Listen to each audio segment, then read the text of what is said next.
Hey there, friends. Pastor Dave here with another weekly devotion for all the saints. Hope you're doing well this Wednesday.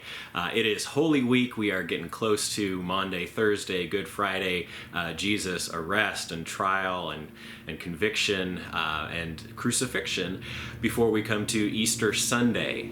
So this reading that I want to share from Max Lucado's You Can Count on God is a reminder of one of the events that happens on Good Friday. If you want to wait until then to watch this and to interact with that, that's fine. But this is a thought about what it means for us to be separated from God. Jesus cried out with a loud voice and breathed his last. Then the veil of the temple was torn in two from top to bottom. From Mark chapter 15. At the moment of Jesus' death, a miracle occurred. The veil of the temple was torn in two from top to bottom. According to Henry and Richard Blackaby, the veil separated the people from the temple's most holy place. According to tradition, the veil, a handbreadth in thickness, was woven of 72 twisted plates, each plate consisting of 24 threads. The veil was apparently 60 feet long and 30 feet wide. We aren't talking about small, delicate drapes. The curtain was a wall made from fabric. The fact that it was torn from top to bottom reveals that the hands behind the deed were divine. God himself grasped the curtain and ripped it in two. No more division. No more separation. No more sacrifices. No condemnation for those who are in Christ Jesus. Romans 8:1. Heaven's work of redemption was finished. Christ's death brought new life. Whatever barrier that had separated or might ever separate us from God is gone. Saints, I don't know how familiar you are with the layout of the ancient temple in Jerusalem, but there was a curtain that fell across the back of the worship space that separated that area where people could gather from the area where the Ark of the Covenant was supposed to have sat. It was an area that nobody went into, called the Holy of Holies. Even the high priest in the temple only went in there once a year for a very special purpose.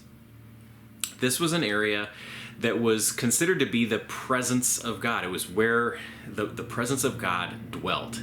And it was an area that human beings were not fit to go into. When that temple curtain was torn, was ripped from top to bottom on the day that Jesus died, on Good Friday, that was a heavily symbolic occurrence. That changed the relationship between the holy and the human. The metaphor there was that there is no division, there is no separation between people and God anymore. We don't have to rely on the temple rituals. We don't have to rely on the sacrifices. We don't have to rely on a priest as an intermediary, a go-between, to connect us to God. There is no division. God is present right where we are, and we are welcome in the presence of God. I think that's a fantastic image and a fantastic metaphor for us to help understand what has changed in the death of Jesus. And of course, if we're not all that familiar with the temple or with the way that all worked, it doesn't mean quite as much.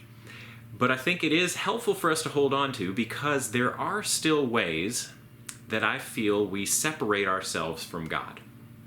Or there are ways that we might perceive some kind of separation, some kind of heavy fabric, or some kind of wall coming in between us and God.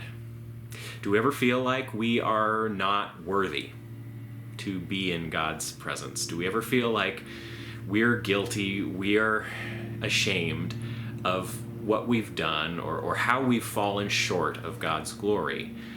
And do we let that keep us from coming close to God? Or do we ever feel like we are confused? We are uncertain. We don't know whether we fully trust. And so our doubts or our unanswered questions become a barrier that separates us from God. Do we ever feel like there are things that we don't know, or when we look around at other people, they have a sort of faith that we aspire to, that we wish we had, but we know we don't.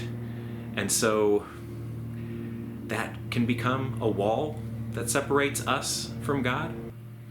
Or maybe there are ways we do this unconsciously that have more to do with pride or with arrogance or with setting our own goals and directions and not actually making time or space or thinking about what God might want of us. Could that become a wall that separates us from the presence of God?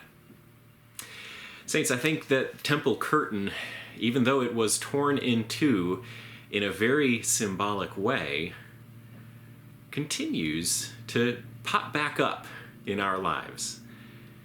How is it that you might feel separated from God? And what would it take to tear down that dividing curtain? Saints, that's your devotion for this week. Hope it's helpful and worth thinking about. I hope you're doing well, staying healthy. I'll be praying for you, and I hope you'll keep praying for me. Y'all take care. I will see you all again soon.